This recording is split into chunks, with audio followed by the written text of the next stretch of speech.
of Education makes available at least one current copy of the Open Meetings Act, which is posted on the west wall of the meeting room and accessible to members of the public. Just a reminder that if you would like to speak during the public comment portion, that you have a request form filled out. Do I have a motion to approve the agenda? I move that the Board of Education of District Number 15 approve the agenda as presented. A second? Second. All those in favor say aye. Aye. The motion is approved. We'll start with policy 5205, graduation, and regulation 5205, graduation requirements. Okay, so in front of you, you have the current policy as is. 5205 regulation is really, the regulation is what we are looking at. You also, underneath your agenda, have a request.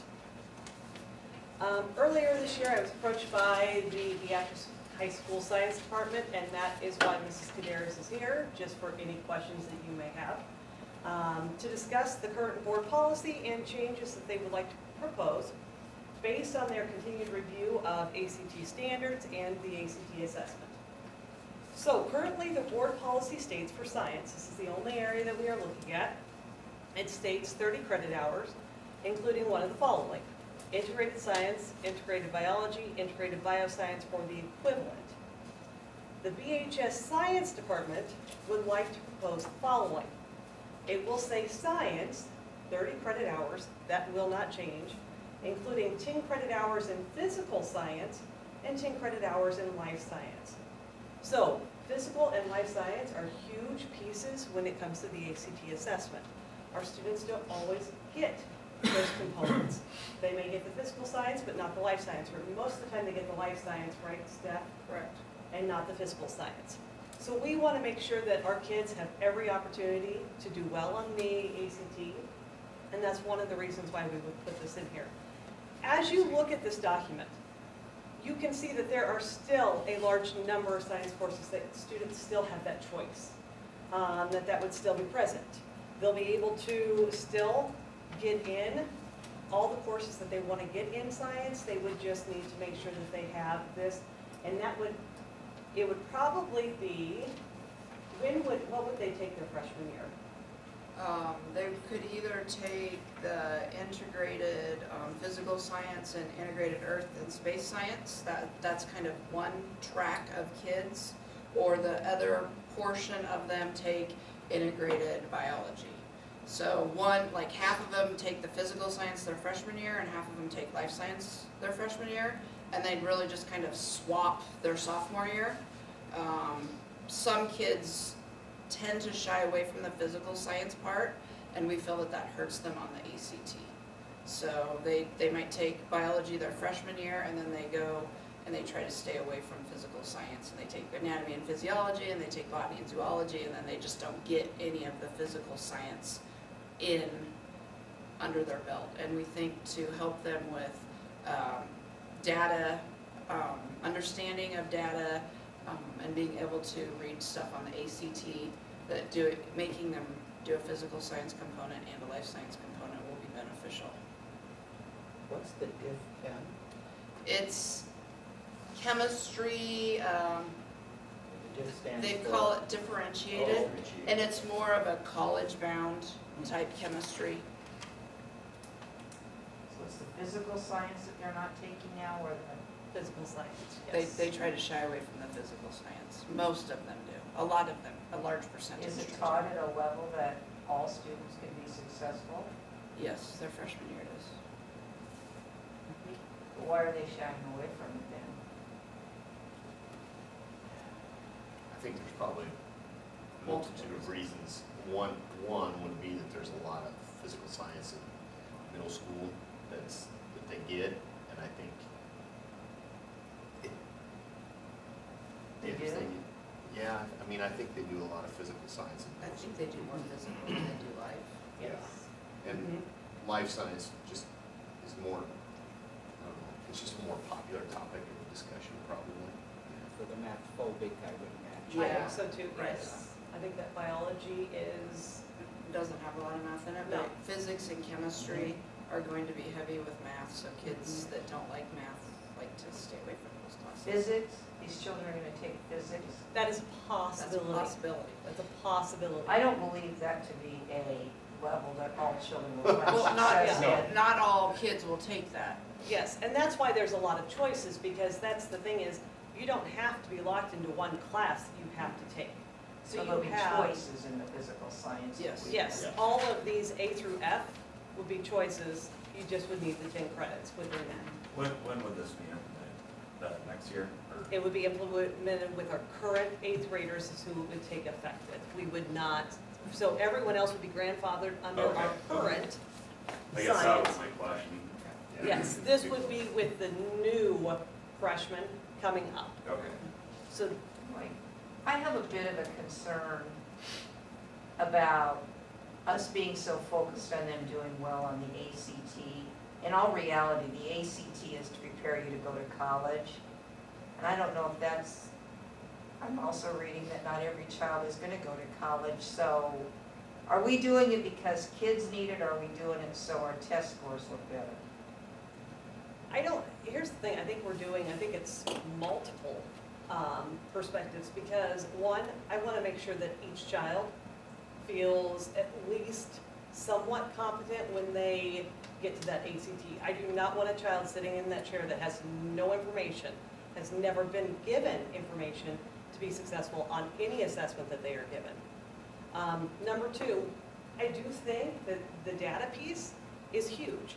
How many times have we, in my career, I have a lot of data in front of me, but you know, there's charts, there's graphs, you look at the newspaper, you look at any type of things that are put out, there's charts and graphs that kids have to be able to read, have to be able to analyze, and that is part of what you will see in that physical science realm is more of that data analysis, and that's huge. Every child should have an understanding of data and how to take it and look at it and not be manipulated by the data. So, I think plus it allows kids to continue to explore a lot of different elements and a lot of different realms within the science field. Couple more questions. Are any of the physics opportunities calculus-based? Did we get a chance to do that?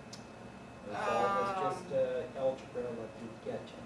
I believe we teach it more of an algebra level because they don't get calculus until their senior year. So the way our math department is set up, calculus isn't an option until senior year.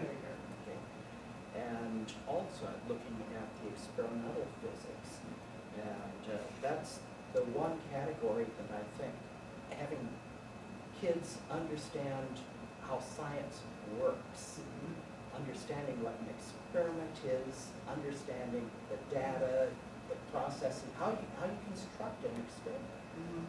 Because so much of my experience is I deal with people that they hear, hey, there's a scientific study. What does that mean? They don't know how to put together an understanding of a scientific study and say, is it indeed scientific? How is that put together? I think that's one of the more valuable things. Critical thinking skills, boy, that's super valuable. And that's kind of what that experimental physics class is gonna be all about. Is this a new class? Yes, it's gonna be a good class. So basically, we're doing this so they don't get shell shocked when they go to the ACT, see this on the test, right? Like they'll have some background. They'll have a little bit more background. Right. What I don't remember, and again, my experience at university, is I saw loads of kids who took the ACT, I've used the ACT, and I've measured, hey, ACT scores as to success in computer science in my area there. But I'm trying to read, yeah, the ACT turned out is much more common than SAT Yes. these days, from what I've seen. But it also seems, and I'd have to go back and check to see, are there a lot of students getting in without ACT? What is the importance of ACT these days? It's just something I'm uncertain of as to if well, the ACT is the same assessment, so all Oh. kids in the state of Nebraska take the ACT. Yes. Now, I will tell you what was interesting is after, or during COVID, right after COVID, ACT saw an SAT. Any college entrance exams saw kind of a decline in their importance. Yeah, yeah. The other thing that I will tell you what's interesting is SAT in 2026, ACT will look different. So ACT is also evolving its practices to become to really evaluate where it's at. The interesting thing about the math portion of the ACT, they will be removing some of those very high-level conceptual thinking, calculus, pre-calculus, trigonometry that some students don't even take, yet they have it on there, so they will be removing some of those components. It'll be interesting to see the evolution of the ACT, but I do think colleges still use it. They use it for scholarships. So that's the thing, is it has never fully gone away. It's still there, and it is a piece that students, if they have a high enough score, can receive a scholarship. Now, I don't necessarily agree that the ACT is the test for everyone. But currently, this is our state assessment. This is what these are the standards that we utilize to guide our instruction, because these are the standards, along with the Nebraska state standards, we look at both. And when we put them together and we determine, we want to make sure our kids have access to the standards that we are supposed to be teaching. So, and this change will allow us to do that. Great, thank you.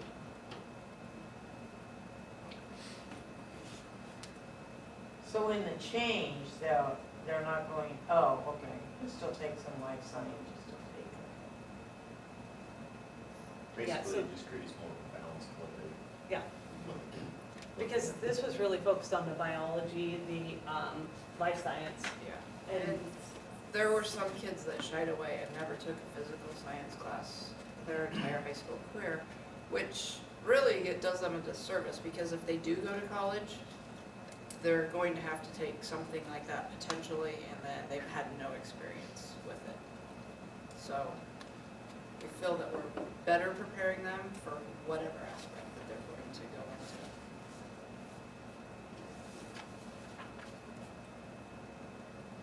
Broad exposure to things.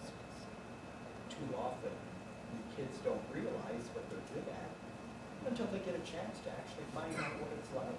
But will there be various levels of rigor? I mean, there's some students that are really ready for a high level of rigor and already know they want to go into what they mean for other students. There will be some opportunities for success. absolutely. They're on as rigorous. Yes. Okay.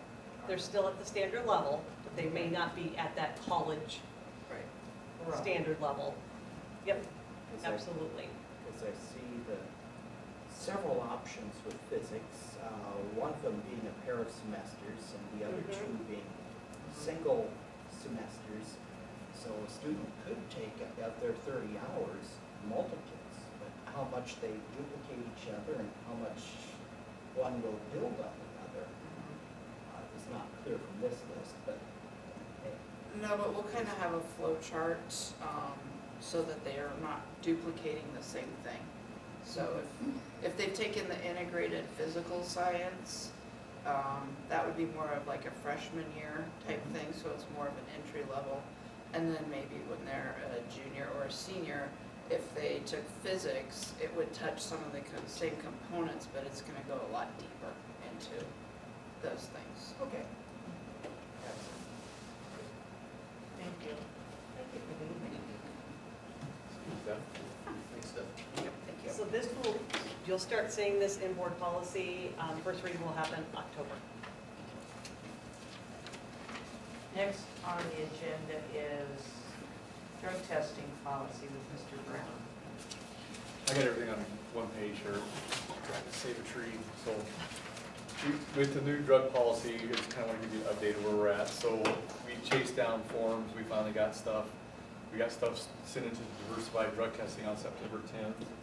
We waited for them to get back to us. They sent back our first pool of testing will be done. We'll get the list of people October 1st, and then what happens, we will set a date that works for them and works for us to get those first set of testing done. So that's where we're at with that. So we're just in the beginning stage of the new policy. I wanted to add something on a different note. You know, 'cause one of the things we talked about was vaping with this. So since August 26th, we've had 48 vape detections in our restrooms. We've had 7 suspensions from vapes and 1 was THC. In fairness, half of those happen during our home events when we have adults in the building. It's amazing how it goes off during that time. So it was just interesting to see one of the issues we are dealing with is with our youth is the vapes. And I'm correct me if I'm wrong, but I think we had one in the elementary, maybe. So it's something that we have a lot of kids using it, and we're trying to combat it. And it's interesting, you know, they're like, well, how come we didn't catch 21 of them? They'll flush them, they'll dump them. By the time we get them, by the time we get the alert, we're gonna get there as quick as we can if we're in the building. So just interesting. I just thought that would be an interesting thing for you guys to see of the battle that we have quite a bit with the babes. So, any questions about that? Just plain smoke and mirrors with you. Can you tell me the number of names that would have been on the list last year for random drug testing? I can't off the top of my head, Doris. Would it be more? Yes, because these are just the kids that are in the fall, so Okay. the list will grow as we get throughout the school year. So. Any other questions about that? Okay, so the next thing is the turf. I just kind of put it here. So we're at the stage where we're going to have to replace our turf. It's been there since 2012, which is 13 years, which is about 3 years longer than a normal lifespan. I had it tested it was last year we had it tested. So what the way they test it is they come in, they test different parts of the field, and they have a thing that they drop, and there's a way they measure it, and then they check it for the safety of how compacted that field has become. And what happens, the reason you want that is because if a kid has a concussion during a football game, a soccer match, or whatever, if you do not have those tests done, and your field's proven to be unsafe, you're not gonna win that lawsuit. So we do it every couple years. So with that, we had them come in. Nemaha Sports is who we're working with. They're gathering bids right now. Those bids are all due to tomorrow.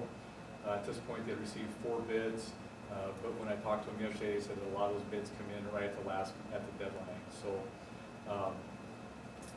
it's amazing how much that turf is used. You know, people just think football, but marching band's out there every morning, football, soccer, bombers, youth soccer, like I said, marching band, dance teams out there in the mornings. We do share it with the college a little bit in conjunction because we use our baseball fields. We give them opportunities to come use our soccer field when it works for us, and they work around our schedules, so it's also used by them. Track uses it quite a bit. Youth soccer. So people will ask us, you know, why don't we go back to grass? A grass field would never survive that. There's just absolutely no way to survive it. So the turf are probably our cheapest and best option. One other thing is you can see that if you're out there, you can look at our field is a really light green, and that's because of the sun after 13 years of it, and it's laying down, and so it's become slick.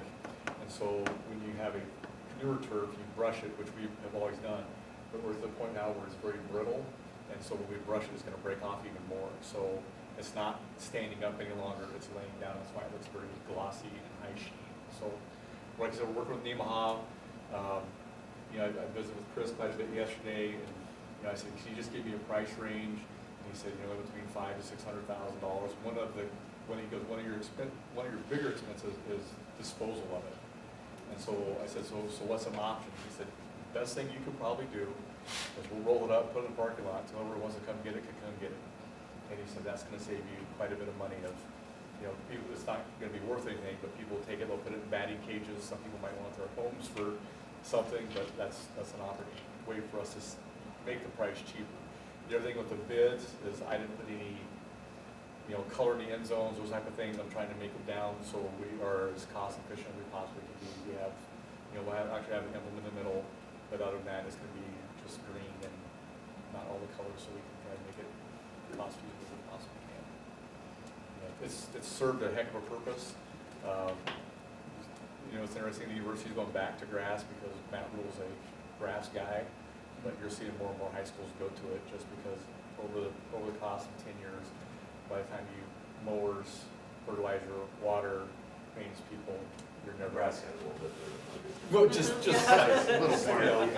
one of my first questions was like, okay, so where's the marching band go? Because the marching band is absolutely, marching band is horrible for a grass field because they go in the same spots over and over and they just wear them out. Or if there's frost in the ground, like in the mornings, it kills the grass. So my question to the university, like, where's the marching band to go? Because you're not going to want one in Memorial Stadium on frozen turf. We'll So probably get them there for them. they probably will. We'll let them know when this turf is available. About 10 years, yeah. So they were amazed of how well ours tested at the time that we had it tested. So the guy came out of Kansas City and did it, but we want to do that every 2 years. So that way you have it on file that yes, you were taking precautions to make sure it's compacted. So when they do come in, they'll peel the turf off, then they'll regrade it and see if there's any low spots and do whatever leveling out we have to do and then they'll lay the turf. Hopefully, like we've talked about, trying to get it done right after football season, so we can have it fresh for the spring. That's actually also a good time that they told us because that's a time where everyone gets them done in the spring and summer times, and then fall they're looking for work, so their bids become in cheaper because they need their work for their employees. So we've tried to take every angle that we can to make it most cost efficient that we possibly can. So the base for the turf, say you do something with the soil, regrade it, that kind of thing, but do you need a certain kind of soil? Is it sand, actually rock. gravel, It's crushed a rock, yeah. Okay. It's a rock. And the other thing is we have some filler. We have 2 big things of fillers, so that's gonna help us with the cost too. Because once they lay it down, then it goes in like rubber pellets that go in it, so if you watch the game when they drag their feet, you'll see it fly up. We have a lot of that excess, so that also saves us some money with that, so.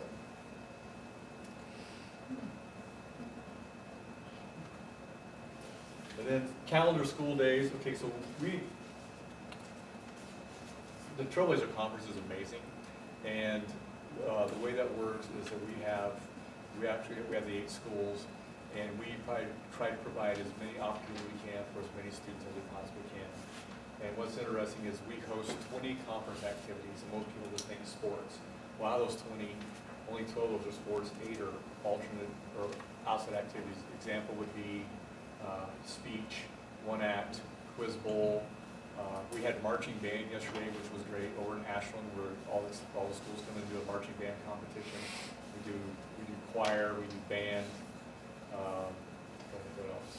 I don't know either or not. So anyways, we do a lot of that. So the way the calendar works is we set up, not every school has every event.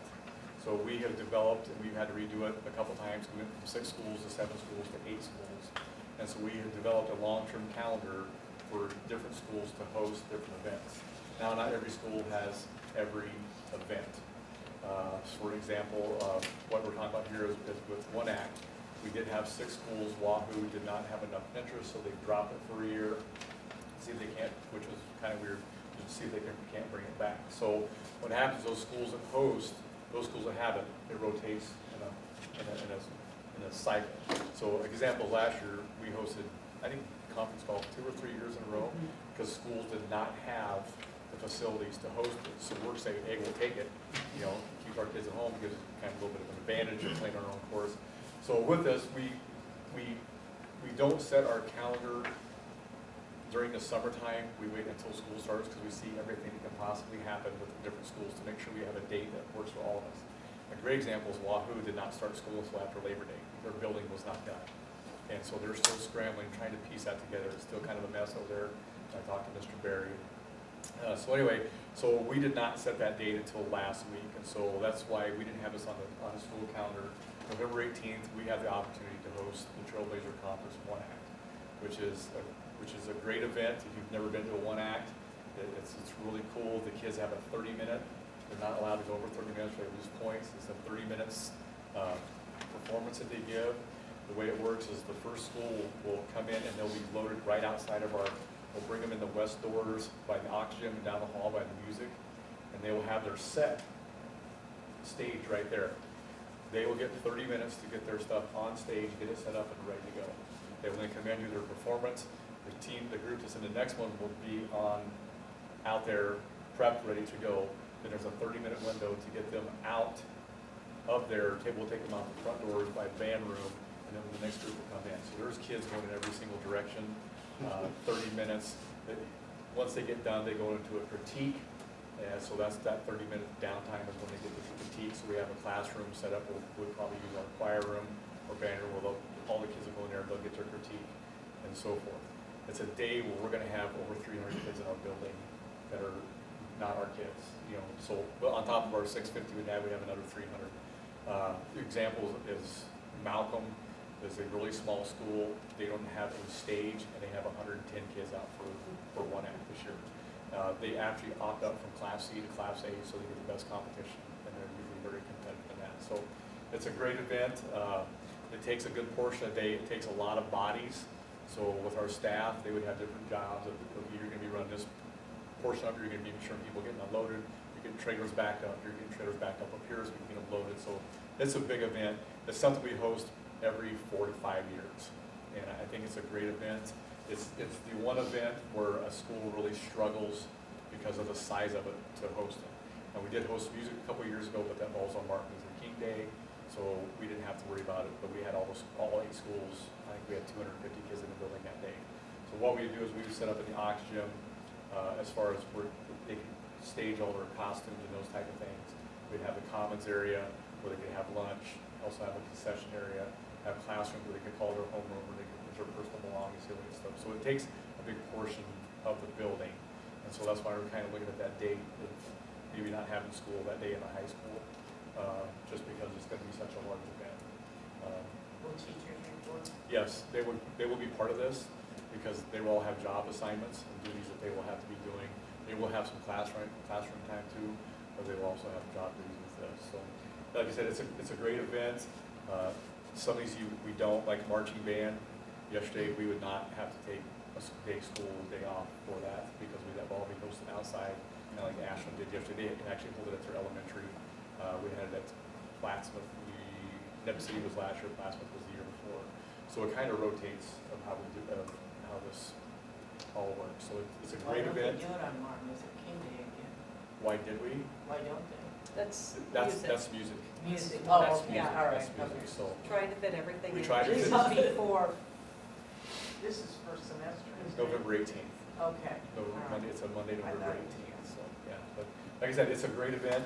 If you haven't been to it, the kids do an amazing job. I mean, the cast, the crew, the lights, it's quite an event. So we bring judges in.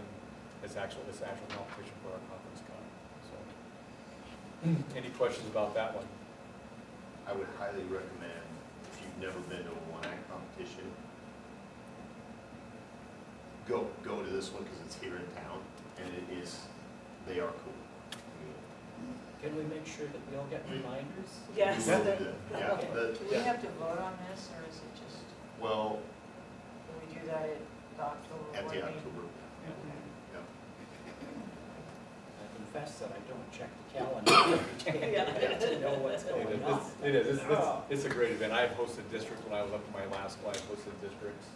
And I've been to the state competition, which it'll blow your mind, some of these sets that these schools bring in, of the amount of time they spend working, building these sets, and making them portable. They can get them in a bus or a trailer, get them unloaded, get them all set up in 30 minutes, ready to go, do the 30-minute performance, out the door when our crew is unloading to take them in. So it's a great. I think that it's a great event. I have a little issue with the letting out of school when Saturdays exist. I will be honest. I mean, it's just, I think it's a slippery slope we're getting on, like, let's move it to, let's move it during the week so we all have our weekends off. And I'm not saying it's not a great event, I'm sure it is, but I get a little, because I'm sure there's other activities that would also like to have during the school day, school gets out. And in terms of hours, we're over at the high school, but not by, it's not like an elementary activity. It's you 11 know. days if I remember. So I would hate to have to say then, have a really bad winter and then say, oh, well, because we let out school for an activity, all the students get to come back. I mean, I don't know. I have some concerns, Not that it's not a wonderful event, I think it's, and all these people come into town and see a nice facility, but I do have a bit of a concern about it. How many extra hours do we have? We have 11 extra days. Okay. I don't know. Anybody else have any comments? Yeah. And then the girls wrestling, we did this last year. Girls wrestling has blown up, and we are at the point where, like, and I just said this, that a lot of schools are going back-to-back days, so we do a Friday and a Saturday.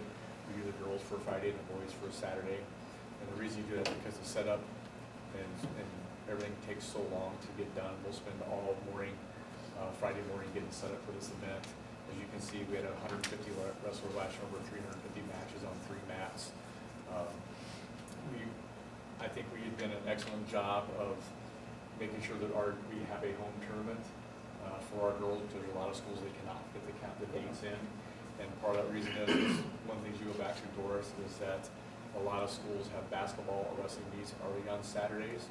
And so a lot of schools went to the Fridays for the girls. Also, some of them are sharing coaches, so you have to make that work. So that day we're looking at hopefully getting out around noon, and starting a little bit earlier last year. I don't think we started till like 2:30 or 3 o'clock. We were not out until after 10 p.m. getting teams home. We have, the other thing is that we do, if we move this back a little bit, we can open it up to more schools, because people are begging to get into tournaments because there's just not a lot of tournaments out there. We had 21 schools, 150 participants last year. The sport has grown. They were going to do a 3-year, just let's bring it in gradually. They did 1 year, boom, we had it. We are now to the point where they have their own days designated in Omaha State Tournament, because we cannot, there's so many girls doing it. And it's kind of a cool thinking about, actually, we have a girl ranked 24th in the nation as a wrestler, which is really cool. So it's grown here. We've added Freeman with us to pick up a couple of those kids. And so I think we'll have probably close to 20 girls out this year. So moving that back, I know it's an activity, give us a half day to try to hold that huge event in our building. Lots of people come. It also is a good way for us to pay for those activities, because that's a big money maker for us. So, Gus, on that day, as we talk about it, one of the things we need to think about, we don't have to make a decision now, obviously, that'll hit you when the board says, but this launch for our high school, maybe Yeah, Dawn. we can do that. So the way a wrestling meet works is that they just don't come and wrestle. We do weigh-ins 2 hours prior to the wrestling. So once they do weigh-ins, we make sure everyone makes weight, and then all the coaches go into a room and we actually see the tournament. So all the coaches will have all their records, all their criteria, everything up on a big display, and we'll say, okay, who's the top seed in this wrestling bracket? Well, you'll have coaches argue, well, my kid did this, my kid did that. Well, we have it all. We have all the data, so we can say, well, this is what happens with that. So then we go through and seed all those, and then we actually have to go through and create all those brackets. So there's a lot of front-end work before a wrestling tournament. And then, like I said, that night, we clean everything up, we get everything go the next day, because we host the boys tournament, it has about the same number of kids, that we start at 9 o'clock the next day, and then it goes till 5 o'clock in the afternoon. And we actually do a JV and a varsity tournament that day, so we have 2 gyms going. So it's a lot.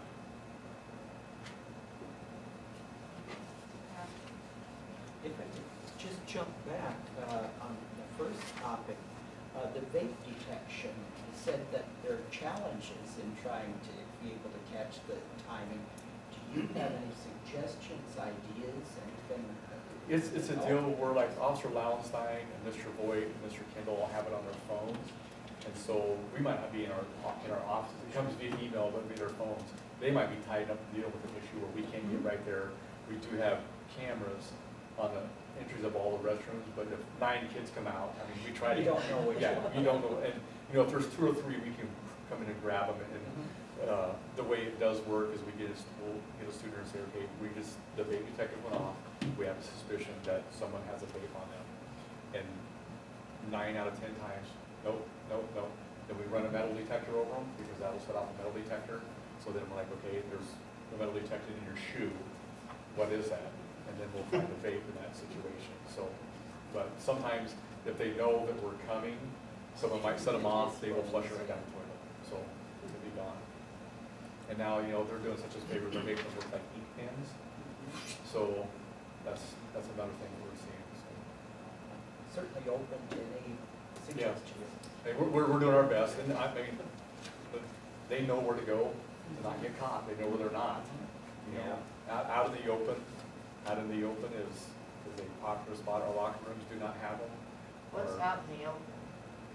Like, we don't, so they okay. don't, they know that they're all in the bathroom, so they will go to the locker room. We also have the single stall bathrooms that we've opened up for everyone. They will go in there because they're not in there. Back in the vestibules on the outside, like on the east end of the building, where if you go out those doors, there's like a little vestibule and they can go in there, there's no detections in there. So, I mean, they're finding places to go. Okay, so anyway, there's the random drug testing, but then you can't select and say, okay, let's random drug test. Right, because then these. it's not random any longer, so. Geez, yeah. Yeah, but we don't even test for, Nicotine. Nicotine, that's not part of it. The THC is. Yeah. And out of the 7 that we have suspended so far this year, one was involved with FFA and one is involved in one act. So it's a battle. It's a battle. So we do our best to educate them. and those big papers aren't cheap. No. I think they're $2,000 a piece. Well, maybe we need them in the locker rooms. I mean, it might be worth the money. That's, Well, it's probably all those kids coming in for those tournaments. It's not You know what's ours. amazing? You know what's amazing is when we have events, the parents that are setting them off. Yes. It's absolutely amazing. Is that it's like, well, we're having the guys. If I'm hosting a Saturday event, like, oh, you were busy Saturday. I'm like, I'm not chasing adults for vaping. And there's signs, you know, we have vape detectors. Does not slow them down. what in the world? Well, it's just like us, Doris, high speed. I know if I get caught, I'm gonna have a ticket. So it's all what you're willing to take a chance on. Well, thank you, and please save some of that turf, because I love to tell people I have turf in my yard. You can come get it, Doris. We'll save the bee for you if you'd We like. could probably round up enough people to deliver it for you. Right? You would be surprised how heavy that is. You want the 10-yard line or 20-yard? Well, I don't know, I or just the think it'd be cool to 50-yard? say I've got turf in my yard. I've got a turf field. Yeah. It is, it's amazing how much that is used. I guess I do have one more question. Yes. When you have gone to these other schools for this one act event, have they dismissed school? Okay, with the way, so Platteview had it last year, they are set up differently where they can shut off a portion of the building and does not affect any classrooms. So, and Wahoo was the exact same way. As you go into Wahoo School, their auditorium is, their play production is right there, and then their commons is right there, and their gym's right there. So they have no classrooms there. So Or that's, isn't that what we're like? no. How so? So with us, we have classrooms all down the west side of it. So like the music, the Music. band, Music, art, band, art, CAD. CAD, electrical class, Yep. strength, PE, and then they always have to go through there to get to autos and woods. Okay, thank you. That's the. If someone ever wants to design a school, I've been through, I've seen a lot of good ways to do it. We won't be building a new high school.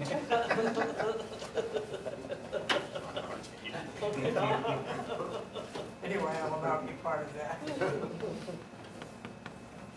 Thanks, Gus. Yep. Yeah, thank Thank you. you.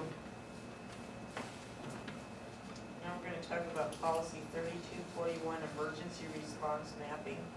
Yes, ma'am. So LB 1329 and Nebraska Revised Statute 793111 appropriated $525,000 in the fiscal year 24-25 for school emergency response mapping. So initially, this policy was optional, and we did not know that there would be money allocated. There was no grant announcement. It was proposed that it be. So when we brought policies this spring, we did not recommend adoption of this policy right away because we didn't know if it would be available this year or next year. As it turned out, the Department of Education was appropriated $525,000 to appropriate to schools that apply for a grant for this emergency response mapping. One of the requirements of being able to apply for the grant is that your school adopts policy 3241. And that's in front of, what that would say is in front of you, we got this from our law firm, and it meets all the criteria that are required to be able to apply for the grant. So essentially, in order for us to be eligible for the grant, we have to adopt the policy, then we have to get a proposal from a mapping company, and then we have to apply for the grant and hopefully get it awarded. And step one for us would be adopting the policy. We did see a presentation at ESU 5 with the other area schools, the 9 other schools in ESU 5, on what this mapping does and what it looks like, and it was very impressive. I'm just going to say, this mapping system is run by former military men who have been in the military, one a Navy SEAL, one an Army sergeant, and so this company, they understand the importance of being able to respond to a critical situation with exact perfection. They gave us examples of how they've used this mapping system in Iraq, in the different situations wars that they've been in, this exact mapping process and how it's done. So they come into the building, they create a map of your building that, I know it's a little bit hard to see, but it's an electronic, digital form map. They number all the classrooms accordingly with how they're numbered in the building itself. This map then gets uploaded to all the emergency response personnel in your area, the State Patrol, and the FBI. So in the event that you're ever in that critical situation, with the exact precision that the military would use in dealing with some of their situations, this would be available immediately to our emergency responders, as compared to us trying to make sure that we have floor plans, and we do have floor plans available, just not in this type of format where they can be electronically pulled up on a device where every emergency responder has it right in front of them. So it's very impressive. Our process would be to adopt the policy in October in a one-reading format, so we can apply for the grant in November. That's due by, I think it's due either the end of November or 1st of December. So we would apply for the grant. The cost proposal I've provided for you from this organization. All of the ESU 5 schools, we went together to try and get as good a deal on this as we possibly can with this group. And I think all the ESU 5 schools are doing a similar thing that we're doing right now, talking about it and taking it to their boards.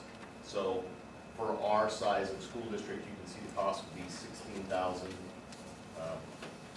$16,135, and we would pay that and then hopefully be reimbursed whatever percentage we would be reimbursed from the grant when it comes back. So, And that would take care of high school, elementary, middle school. yes. Yep. And the new balance was part of that proposal too. I have a question. How do we currently operate, like for first responders and like local police, EMT, firefighters? Do We they have- have a blueprint like that? Yeah. They do, they have every classroom, every building has a red safety and security book where we number all the classrooms, number all the door entrances. That is shared with Beatrice Police Department and then Beatrice Fire and Rescue.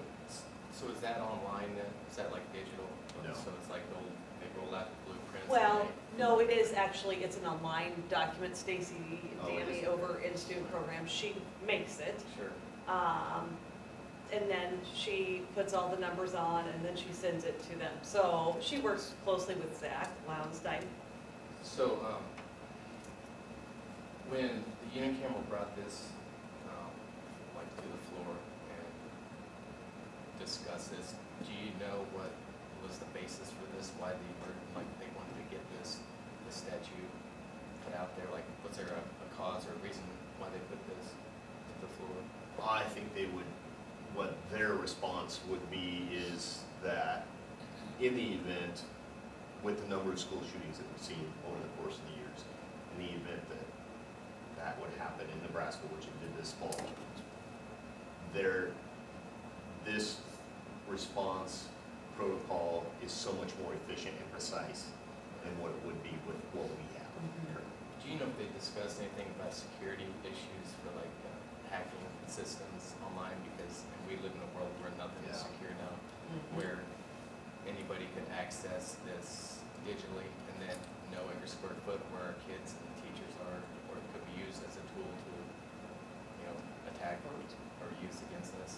Great question. I don't know if that ever came up in the discussion. I didn't watch the debate on this, but You know, when I read this through and I looked into this company, the Critical Response Group, and I'm just thinking that is a lot of information that can be out there on the dark web. And then if you think that today in this world that everything is safe and secure, it Yeah. absolutely is not. No, it's not. Because just for example, the IRS was hacked last year and my social security number got out there and 3 different people tried to file on it. Took me a year to get my income tax return to find out it was actually me.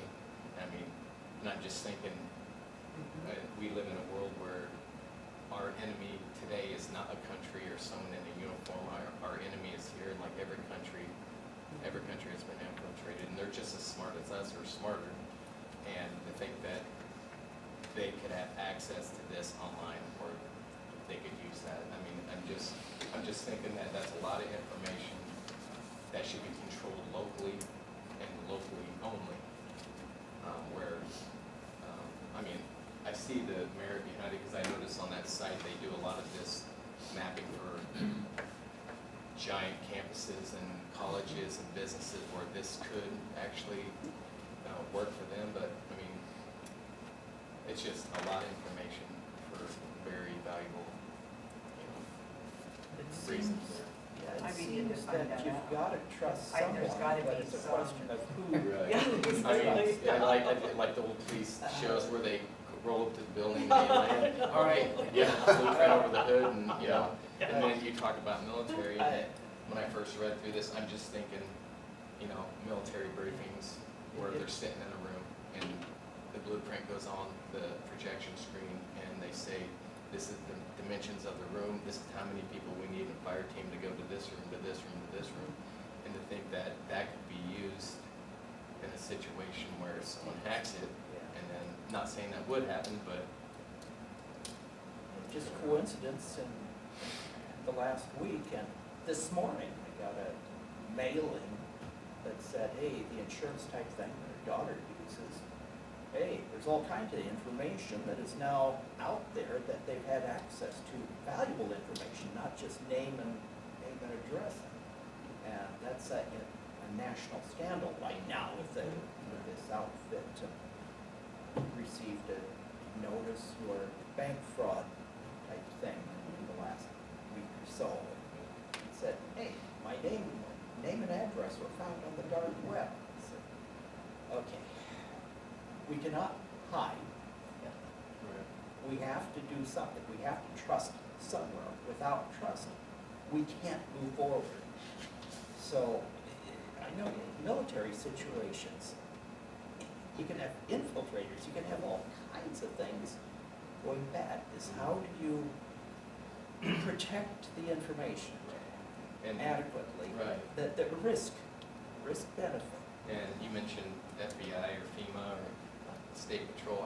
I'm just Yeah. wondering, what would be one situation where they would be responding anyway at our schools in an emergency? It would be only our local firefighters, police, or EMTs. If the FBI or the FEMA, they wouldn't be responding.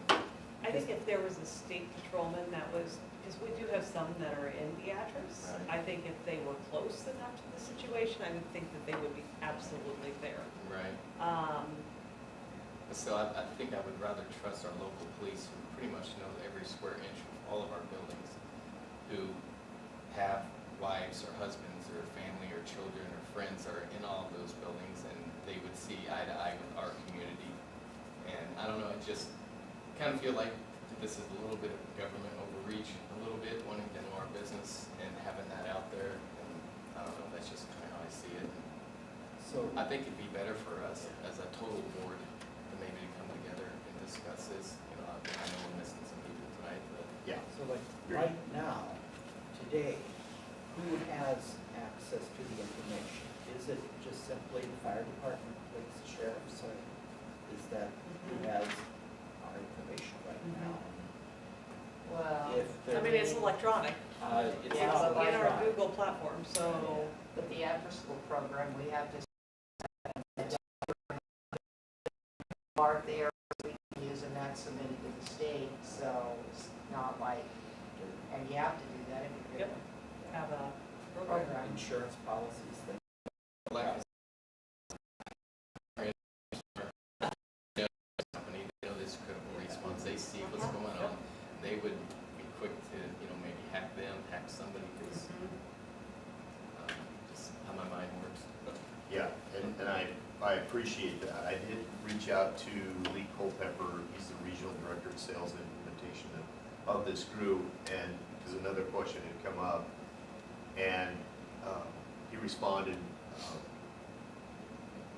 this also means that the maps may be stored in different public safety software systems depending on whether the school is engaged there or just Jefferson County, as we will be the liaison with the public safety agencies in each county specifically to make sure they can implement and integrate the maps.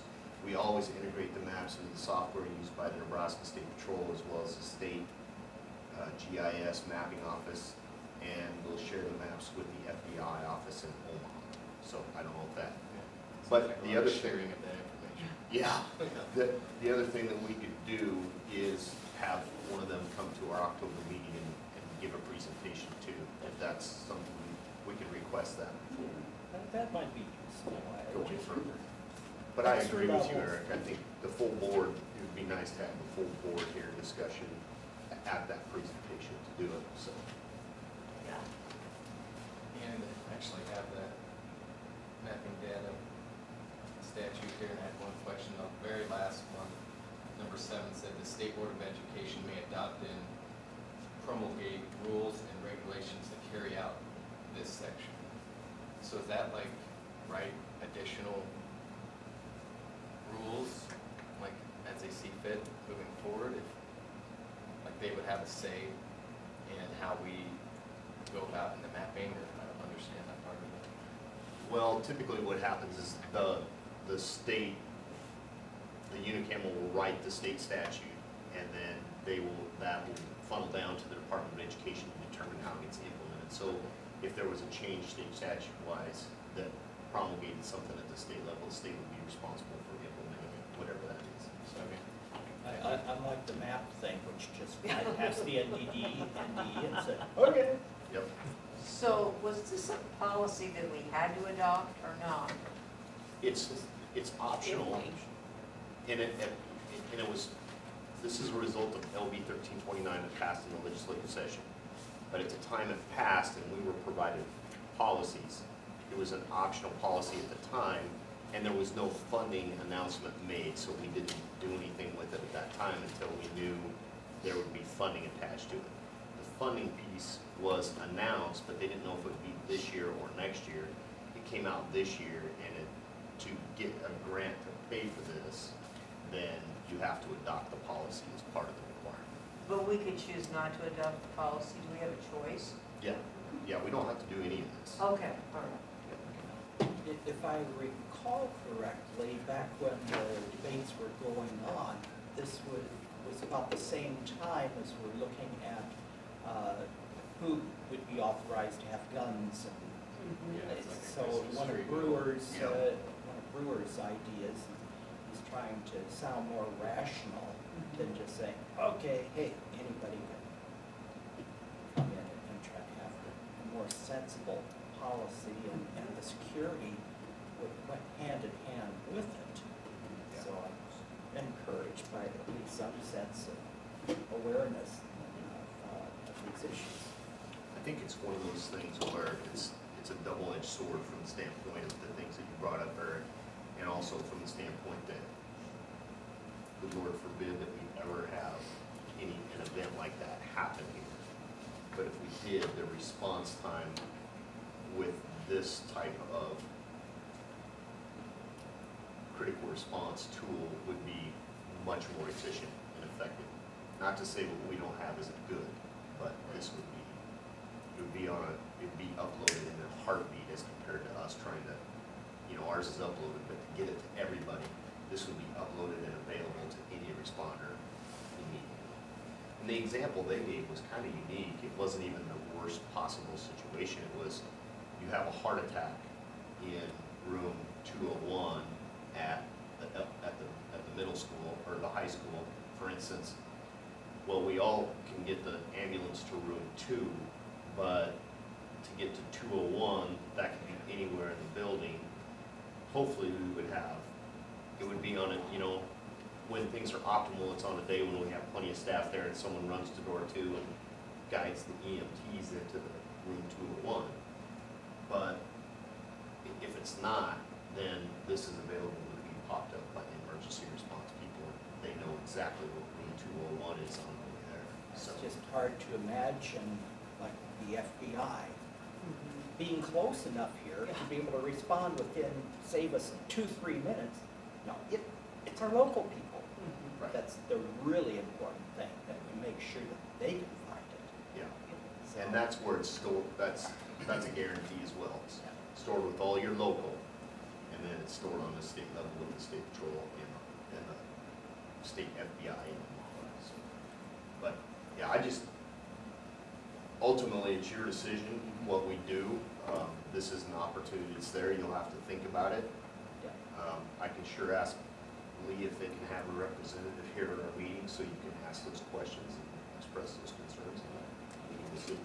But it is optional, just so you know. I think that personally I would be happier if it stayed local with truly the first responders, but have provision that on a need basis, it would be in a form and available that, hey, higher up they can get it, because you don't know you can't tell the future, but why would they have to have it right away?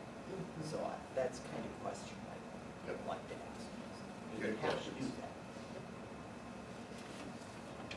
Yep. Thank you. Are you gonna visit with us now about building auctions and skid loader? I am, it's gonna be very brief. Just wanted to provide you an update. We've hosted the Stoddard and preschool auctions, as you know. The Lincoln auction is scheduled for next Thursday, October 3rd. And we've put that information out to the public. Paddock Lane is a bit of a different animal from the standpoint of the amount of equipment that's at Paddock Lane, because it was the biggest elementary school. So, there's a lot there for us to get organized. Our hopes were to try and have that the following week in October, but just with everything going on, it may be the 3rd week of October instead of the 2nd week of October. So that's on the forefront. But I think the other thing that I just wanted to make you aware of is we've talked a lot about the needs of the district in response to the new elementary school, and what's something that we could take this auction money and put it towards that would be useful across the district as a whole, and that is a skid loader. And so, as you know, we're getting good help from Wheat Lumber tomorrow with the skid loader that we need to unload some rubberized pellets with into the Project Fit America pad. So that's what we have kind of targeted as where we would take this auction money once we have it all done and everything's done, and we'd look at that, because we could get a bucket for it. We could also get one of those brooms that can broom off the cement in the wintertime, help with snow, and then also help clean the cement in the spring and summer too. So we can get a broom attachment. But that's kind of where our minds are. If you have other suggestions, please. It's definitely necessary.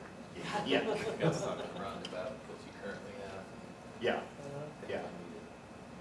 with the amount of, entry and exits and everything that we have at the new elementary, it's gonna be tough with the limited amount of snow removal stuff that we have, so.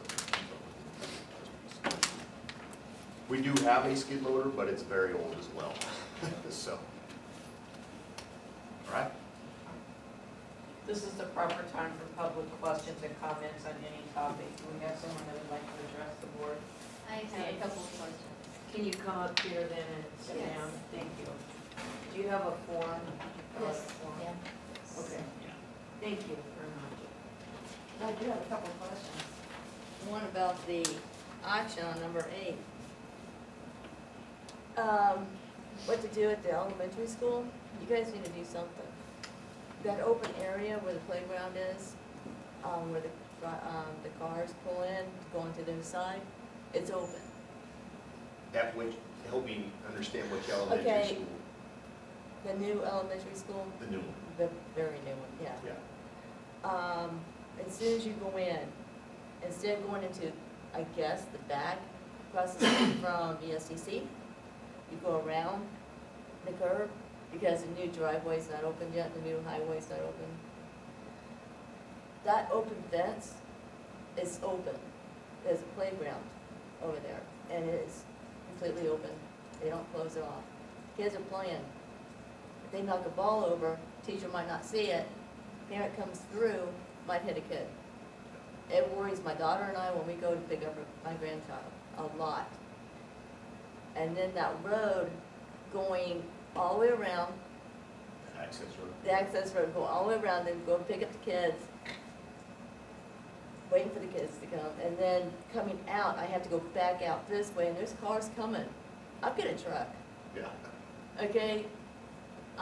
That's a very dangerous, when is the main road gonna be fixed, or whenever it's going? I'm glad you're here tonight asking, thank you very much for coming, because the answer to that question, and you are right on target with expressing your concerns about that. We just had a meeting yesterday with the construction company, and the main road out there is gonna open next Wednesday, Okay, the second or third, whatever day that is. right, Second Wednesday. And Okay. so that will all open up, and then we will shut down that access road that you're talking about. Today, we put in posts, and there will be chain that goes across there, so cars can't drive on that yeah, access. I was more worried about a fence than anything else. Yeah. I'm worried about someone coming in from BSDC, doing something to the kids. I was worried about shooting. Well, I mean, anything could happen. And then when they took the fence down, I got really irritated and highly upset. But that's okay now. I do want to talk about autism. Autism is rampant. It's gotten worse. My son is diagnosed with autism since he was 3 or 4. He's been at BSD's, Beatrice Elementary, junior high, and high school. And they don't have programs. We moved to Texas for 1 year. They had an autism program. They had a program for kids with autism that was structured. They needed help from their classrooms. They go from their classroom to this special program. What was it called? It was just a special classroom, Yeah. right? Just for autism. Because there's more kids out there with autism. They cannot either speak, they have trouble speaking, they have trouble communicating, they have trouble focusing, eye contact, it's not there. And it's gotten a lot worse. My grandson has it, I've got a granddaughter that has it, and I'm like, oh my God, there's no help for autism. And if that's a possibility for Beatrice or for Nebraska to even bring it in, that'd be fantastic. Because I was surprised at what Texas had. And I was really shocked on what, he was getting A's and B's. Before we left, he was getting F's. So I was like, what the heck? What did you guys do differently? And they kind of showed me, and I was really impressed on how well he was doing. We come back, and he's taking woods in Texas, he was getting A's. He took Wood Sierra, he got an F. I'm like, what is the difference? So we need some help with these children because it's not just this generation, it's the next generation. There's a lot more kids diagnosed with autism than ever before. Yeah, it's growing every single year. Yeah, and we need to get help. We need to find somehow, get organized and find out how to get help for these kids. And then my other thing is bringing back the Bible. Texas, Alabama, Oklahoma are bringing back the Bible, the Ten Commandments, and the Constitution. And they're bringing it back on the walls and saying the kids are gonna learn this. It is, they're doing it now, starting this year. Can we somehow bring back the Bible, teach these kids right from wrong? We use the Bible in court when we put our hands on the Bible saying, you know, swear, tell the truth, the whole truth, nothing but the truth, but then they don't know what the Bible is. You're swearing on the Bible in court, but don't know what a Bible is. You don't know who God is, don't know who Jesus is. Isn't that what they have, why we have Sunday school? They don't go.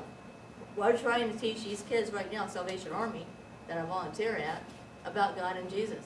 They don't want to hear it. They don't know who God is. They don't know who Jesus is.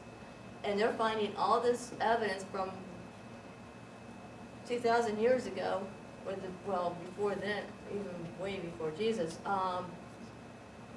They found what do you call it? Artifacts? Artifacts from when they had the wave, when they had the, I can't think right this second, my brain just went completely. They're finding artifacts, and all these artifacts are from Egypt. And they realized that what Moses did, but you know, with the ocean and stuff, divided the waters. They're finding all these artifacts. So if this stuff is true, we need to teach these kids, because they're lost. And that's all I gotta say. All right. So, thank you. Thank you. very much.